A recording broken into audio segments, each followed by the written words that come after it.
U.S. President Donald Trump begins his first foreign trip, and he's heading to the Middle East to look at his plans for tackling a region at war on several fronts. Voters across Iran line up to cast their votes. This as President Rouhani faces off against a strong hardliner challenge.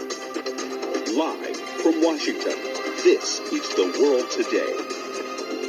Hello and thanks for joining us. I'm Susan Roberts in Washington, D.C. Donald Trump is making his first overseas trip as U.S. president. His first stop is Saudi Arabia. What's on the agenda? CGTN's Adel Al-Marouki is in Riyadh with this report.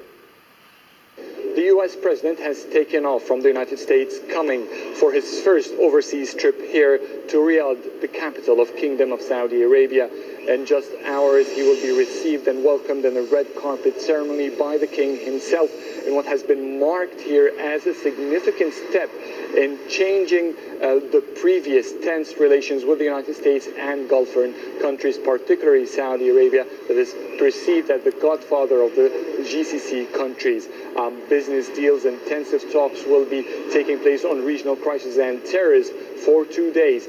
Trump will start on Saturday by meeting King Salman on a one-on-one session, followed by a GCC summit where he will be meeting and talking with the Gulf countries' leaders on regional issues.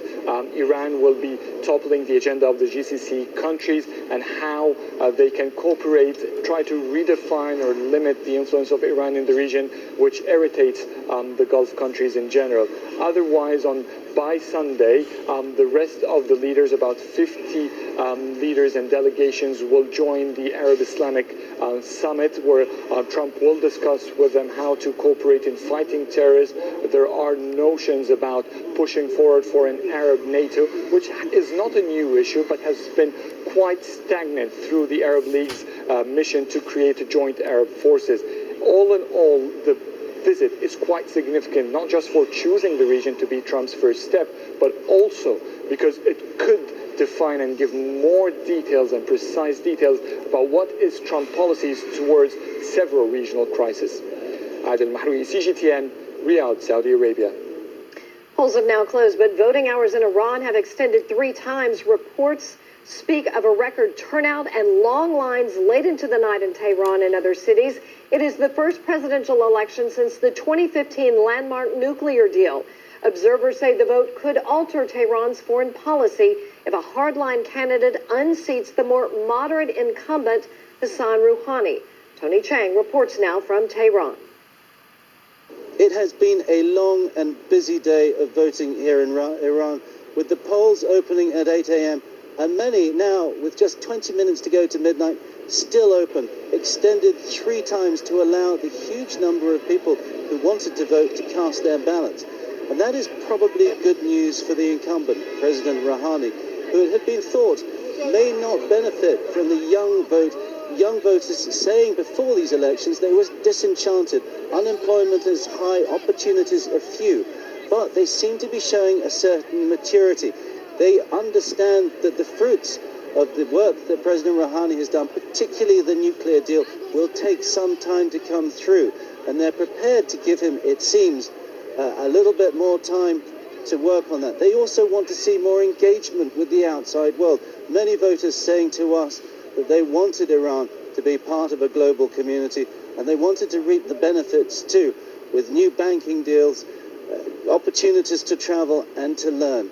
And that appears to be the motivation that has got so many people out voting here in Iran today. Tony Chang, CGTN, Tehran.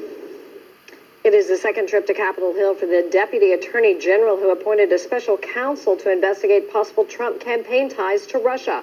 The classified closed-door meeting was to bring House lawmakers up to speed over President Trump's firing of former FBI Director James Comey last week.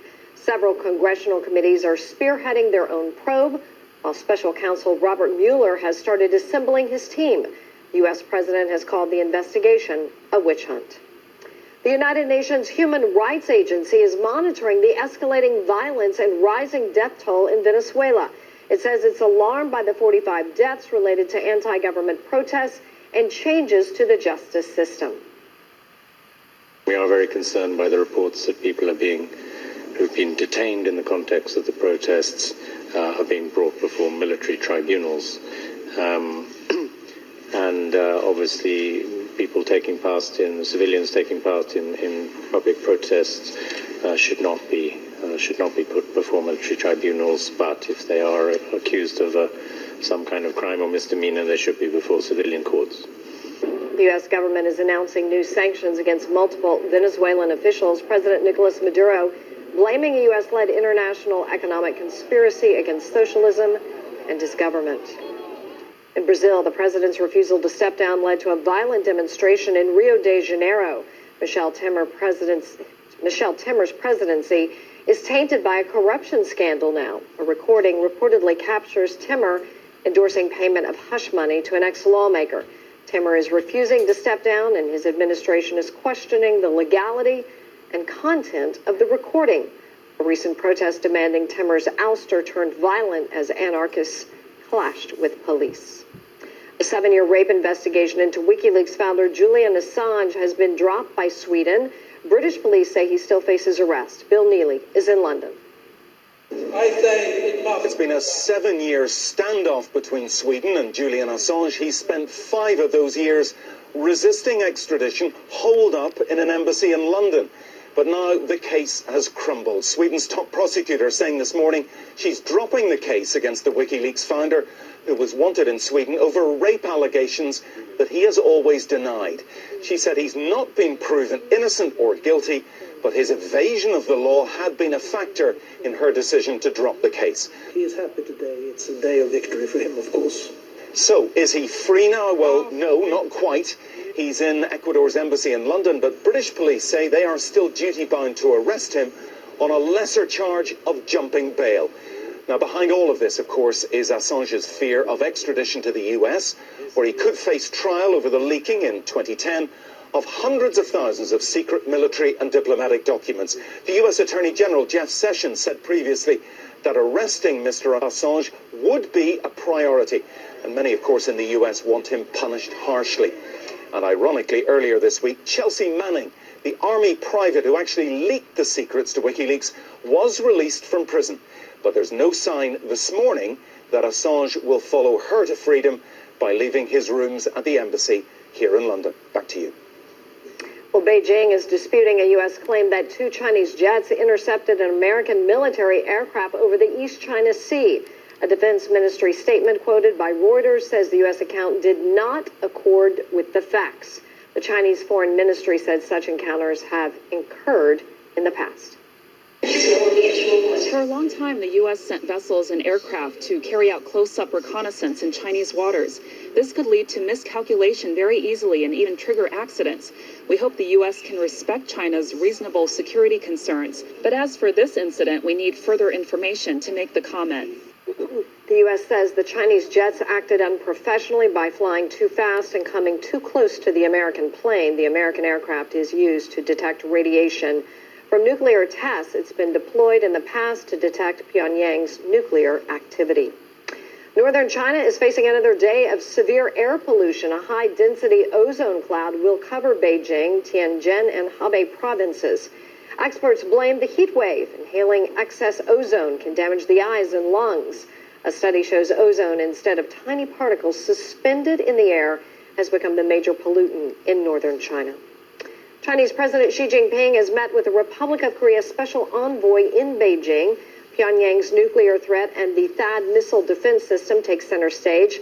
The envoy also hand-delivered a letter to President Xi from the new ROK president. The Republic of Korea has sent 5 special envoys to China, U.S., Japan, Russia, and Germany. China welcomes the gesture. CGTN's Zhou Yuan has more.